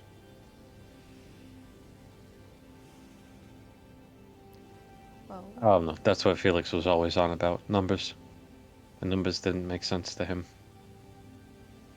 He No, had to figure them out. only numbers made sense to him. No, I mean, like, he was seeing numbers and telling me that they didn't make sense.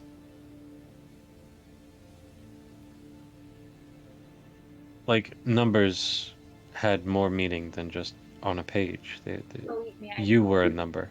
Okay. I was a No. number. Not get hung up on the Felix and eccentricities of Felix. Okay, so Um, these people, what's the deal with them? I don't know. Let's find out. Okay, so you all begin to make your way towards the gate. Uh-huh. And as you approach, the humanoid there, you notice as you get closer, it's kind of an older gentleman, a half orc. He's got like this graying beard though, and his tusks are kind of, you look at him as they're worn. Hair is gray and kind of slicked back. Who goes there? How you doing? My name's Gormrog. Spelled the same forwards and backwards. I live here. Trying to get back into the city after a long way away. Is that Griffin with you? And as he points towards Talon, you see the two automatons adjust stance from this stoic position and take a combat stance. I'm not even gonna react. I'm just gonna be like, that's Talon. The horse is named Tater Trot. This is Cilantro. That one's Risotto. They're all with us. Do you have any, We are the you have any paperwork? Yeah, we are the Fists of Fate, and I'm gonna hand him the letter of introduction signed by the Lord Mayor, Lord Mayor Kalos, if I remember her name correctly. Sandra. Lysandra Kalos. Yeah, that one. And I'm gonna say our residence is within the Opal ward of the city. Gonna read it over. We're not supposed to let creatures like that inside. There was this whole smuggling thing that some group took care of like a month or so ago. Yeah, that was us. Was us. Oh, You- oh yeah. I guess the name does sound familiar now that you say it. Mhm. Yeah, there's a whole big celebration. Vox Machina showed up. Yeah, that was us. All right. Can you like put a blanket over it or something? I don't want to scare. We don't want people to get scared. What time of day is it? It's pretty early. Probably like 10 o'clock in the morning. I'm gonna look at Whisper and just say, "That's your decision."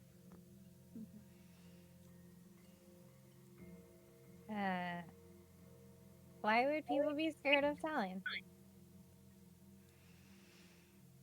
Look at him. I'm sure your pet is very well trained, but unfortunately, we don't want to scare normal people. And you've got these metal things with giant spikes next to you. At least I know what they're gonna do. We don't know what this thing's gonna do. You don't know what those things are gonna do. Just put a blanket over its head so people think it's just a normal horse or something. You got a cart? Put it in the cart. I just take off my cloak. Just sort of look at Talon before I do it.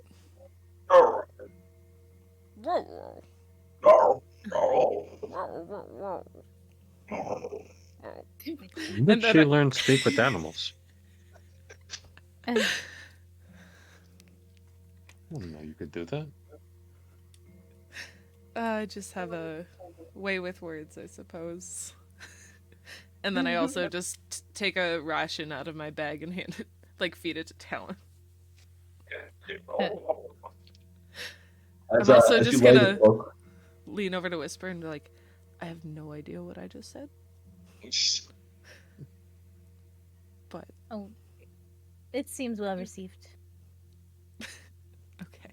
As you lay the cloak over Talon's like shoulders, he kind of like hunches his head down, and the hood pops up over his head.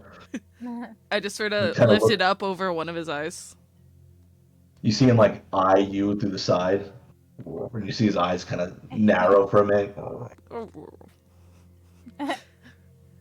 You look super cool, Talon. It's the weirdest sounding horse I've ever heard.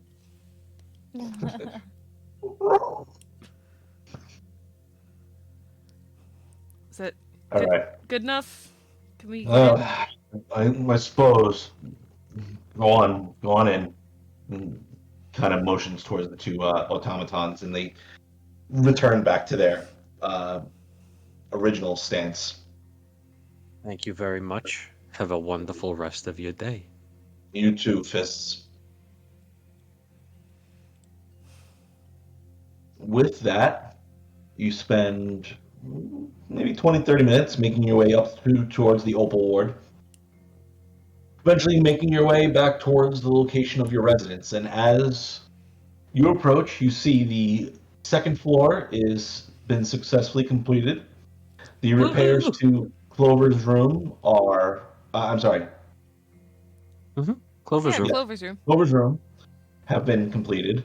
The chicken pen, chicken coop, thank you, is...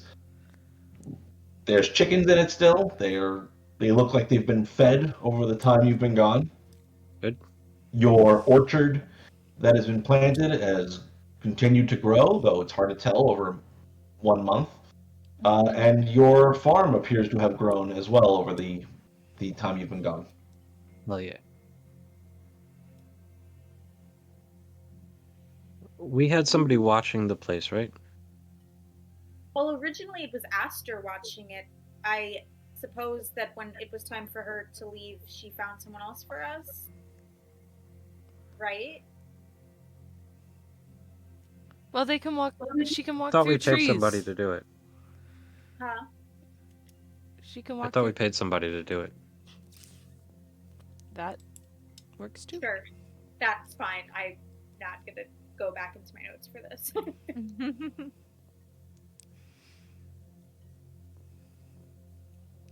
Well, do we want to take a quick rest before we? Well, I won't be able to talk to Vox Machina unless I use up a little more energy, but do we just want to rest for a day? Yeah. Do a little interior decorating? And I start to look over at Clover.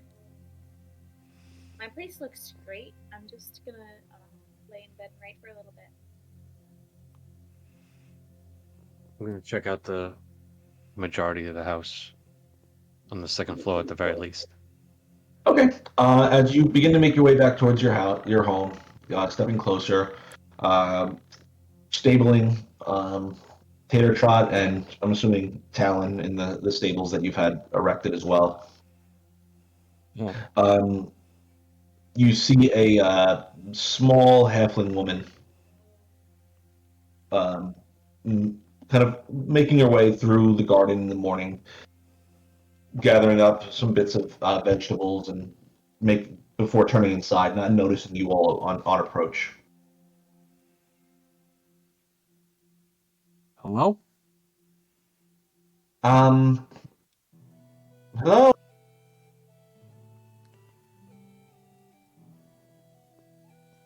Can I help you with something?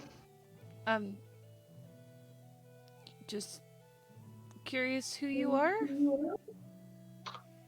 I am Frona. Who are all of you? Fate!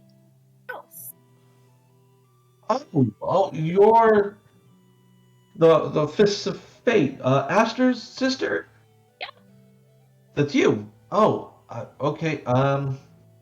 Yeah, you know that thing on the wall that's framed and signed? It says the owners of this place are, and has a whole bunch of names. I was hired by a Miss Aster. Oh. Yeah, what I'm saying is those names are our names. That's us. Okay. Well, hi. I've been taking care of the residents while you've all been gone. What's your name? My name is Frona Dustwoods. It's a pleasure to finally meet all of you. Likewise. Thank you very much for caring for our home. Yeah, thank Well, you. more And than the happy. chickens. I'm sorry? And the chicken. The chickens are well. I've added on to your flock, your flock of chickens. I've got an extra few for you, just to so we can have a few for meat for whenever you all are ready. Those ones have grown. I've also got a few egg layers for you, in case you wanted fresh eggs. I've just gotten breakfast started. I'm making a quiche. And I've gotten some fresh vegetables that I was going to start getting ready for a soup tonight. Is there anything I can get all of you prepared that you'd like?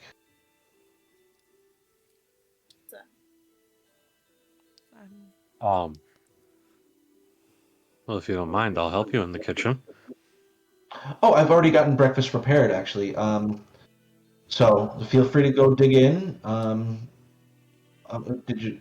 I can prepare something else if you don't like the quiche. Is there meat in the quiche? No, it's all vegetables from the garden. It's spinach. It's egg. And I mean eggs. If you're talking about meat, that would I don't know what your classification of the egg are. That's not meat. I'm gonna eat it. But yes, spinach. There's some cheese in it. It should be quite delicious. Yum. Did you all want? Did someone want meat? I can have some that brought up from. Okay. I've stocked your basement with ice, so I have it kind of things chilled down there. I can go fetch some of the the sausage links that I've bought this week, if you'd like. Yes, please. Bless you. I just sort of want to, give a little side eye to Gormrog, like, sort of trying to hint that I'm just like a little suspicious, but that's also just me because this is like a lot. But I'm just also, gonna nod and look at the halfling, and I'm like, you said Asta had you do this. Did she pay you for all this? Like, where the funds that stocked the house? Where did those come from? Well, she gave me a little bit. The mayor stopped by shortly after. I think she was checking on the residents as well because you had all left, and she didn't know what the plan was for your residents. So I think when she met me, and I told her that I'd been hired to maintain the residence, she asked a few questions, and I told her that we were running low on funds, and she was kind enough to pay for a few things. I've also used some of my own money to ensure that the things, didn't spoil. that was very generous of you. Use your own money. How much money of yours did you put into it? All in all, I'm about 10 gold in, unfortunately.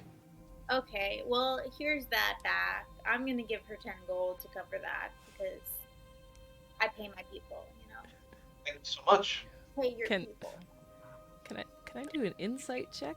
Yeah. Sure. That seems like a lot. Oh, Dustgraves is the big bad evil guy that we will face at the end. With a name like Dustgraves? It's Dust Dustwoods. Dustwoods? Duskwoods. Oh, Sorry. I heard someone That's said spooky. Dustgraves. I'm like, what? I did. I heard it wrong. And I wrote it wrong, and so I said it wrong. I apologize for being deaf. Oh my god. All right, what do you guys roll? Oh, I didn't roll. I gotta I'm curious. pull up my character sheet again. Yeah, let's see. A 17. Okay. She can't lie for shit. She probably got ripped off a bit because some of it does sound a little expensive, but between you counting it all up, between the ice, which can get expensive over time, getting some new chickens, maintaining things. Well, that's not What's her own- necessarily what I was insight checking. Oh, well, what do you inside checking? I'm just like, I'm just trying to see, like, is she really just this kind of a person, or is there some kind of like hidden intent behind anything? I mean, like I said, she can't lie for shit. Okay. She's definitely nervous because she hasn't met all of you, and she's technically in your house, and is doing a job she was hired by someone who doesn't live here to do. So she's not. You could say she's unsure about her position. Okay. I don't think Aster would have hired someone who she didn't trust. No, I'm sure she wouldn't. Can I ask how much you were given as a salary?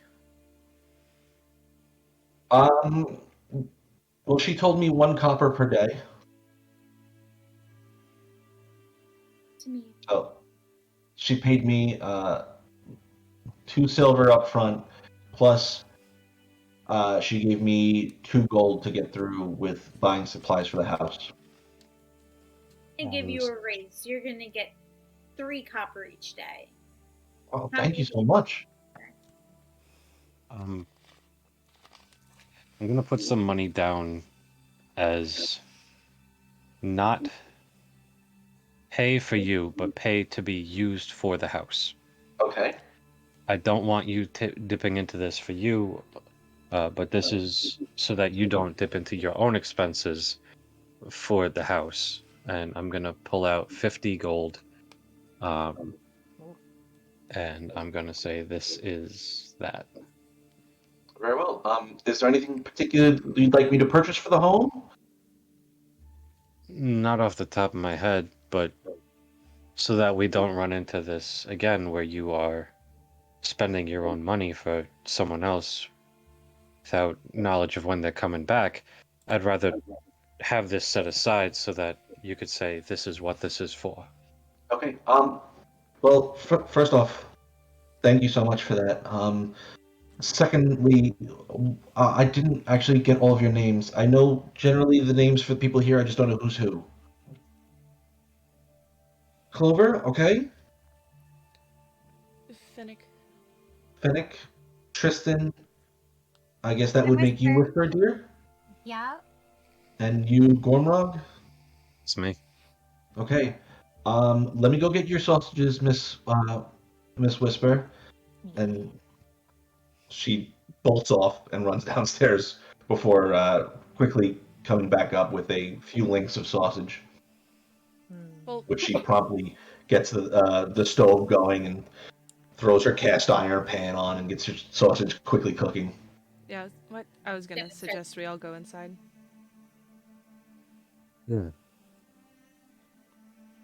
Yeah.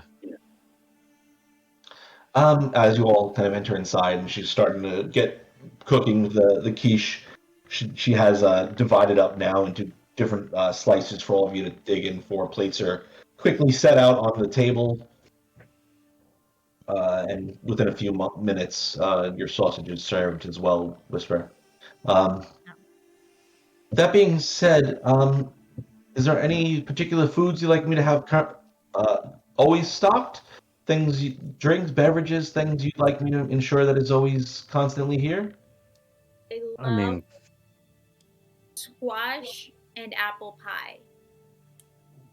Okay, so I'm more than happy to ensure that there's an apple pie in the house at all times. Um, the I will garden obviously out back, stuff. along with the two different types of trees, were planted specifically for harvesting for ourselves. Um, However, if there are excess foods, I don't want them to go to waste. Um, so we will have things always stocked, but if there's excess, I don't want to be the rich people in the neighborhood who are hoarding wealth. So I guess what I'm saying is like I don't want to like if it's gonna go bad, I'd rather it be shared among people, yourself, your family, your friends. Of course. Master Gormrog, I don't think your gardens are large enough where you should be concerned about any sort of overages. Most we will be able to stock downstairs, but anything, if we do have a particularly large harvest, I'm more than happy to do to trade those for any extra things you may want in your house, in your home. Sure. I'm not used to people working for me in my home. I'm very uncomfortable with this, but I appreciate that it is necessary while we're away for so long. And forgive me, it's not you that makes me uncomfortable. It's just the authority over someone in my own home. It's not really my forte. Well, this is my job, and I'm more than happy to accommodate anything that I could do to ensure your comfortableness. Anything at all, just tell me. I'm more than happy to adjust and ensure your comfort. That is my primary function here. Yeah. Did we Oh, get an email over the last month? Um, I believe, Master Gormrog, you have a letter that was delivered. Um, it was brought by one of the individuals in the blue, from the Cobalt. yeah, Oh Um, yeah, go reserve. around. yeah, that I don't know which room is yours, but I placed it in our room, Which room did you put it in? Oh, one of the new ones upstairs. alright. My room is typically that one. Okay. I will, But I'll go get it. okay. Mistress Clover, Please there, don't call me Clover. You can just call me Clover. If you call me Mrs. Clover, I'm gonna fire you. okay. I apologize. Whatever you wish. I believe there was a letter for you as well. That I placed in the room that was partially destroyed. I understand that was your room. Yeah.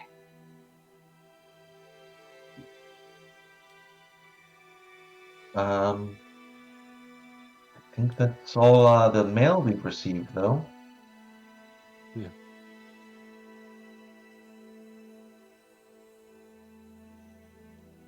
Is there anything else I can get on you?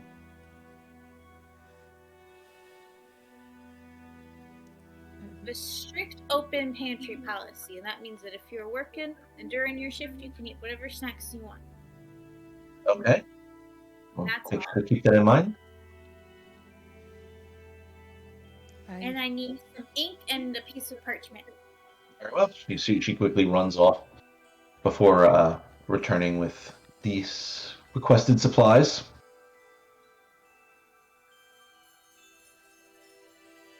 Thank you. I think I should So be. I've gone to get okay. that letter. Okay. So We'll get to it later. yeah. We're about to end anyway, so. Mhm. What were you gonna say, Finnick? Oh, I was just saying that I don't need anything, and that I thank you, for your service. I'm just gonna go rest for a moment. Kristen's gonna tea. Gomi usually makes me tea. Please. Okay, I will prepare tea for you. Mistress Finnick, did you anything you prefer? Something I can bring to your room? No, and you don't like with what Clover said. You don't have to refer to me as mistress. Unless you're threatening to fire me, unfortunately, I must say it is appropriate for me to refer to you with your proper titles. What Miss Finnick is more comfortable, I should say. Not married. But Do I look like a ma'am to you? well, don't call me Mrs. That's my mother. Ah. No, Miss Finnick is fine. But no, I'm okay. I just need some rest.